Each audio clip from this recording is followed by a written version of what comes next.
బెంగళూరులో ఉగ్రవాది అరెస్ట్ కలకలం రేపింది. ఆల్ ఖైదాకు చెందిన ఓ మహిళను గుజరాత్కు చెందిన ఏటీఎస్ అదుపులోకి తీసుకుంది.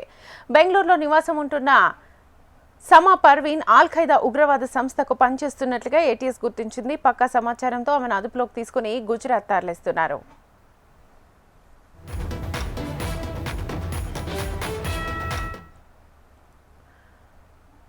జూన్ 10న ఇన్స్టాగ్రామ్ ద్వారా యువతను ఉగ్రవాదం వైపు ఆకర్షించే ప్రయత్నాలు చేస్తున్నట్లుగా గుర్తించారు. గుజరాత్ ఏటీఎస్ దీనికి సంబంధించి 5 అకౌంట్లను గుర్తించింది.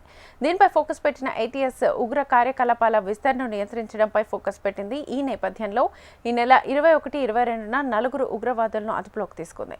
తాజాగా బెంగళూరులో మరొకరిని అదుపులోకి తీసుకుంది. బెంగళూరులో పట్టుబడ్డ సమా పర్వీన్ ఆన్లైన్ ప్లాట్ఫామ్స్లో యువతను ఆకర్షించడంలో కీలకంగా వ్యవహరిస్తున్నట్లుగా ఏటీఎస్ అధికారులు వెల్లడించారు. ఆమె పాక్కు సంబంధించిన అధికారులతో టచ్లో ఉన్నట్లుగా కాల్ డేటా లభ్యమైనట్లుగా తెలిపారు.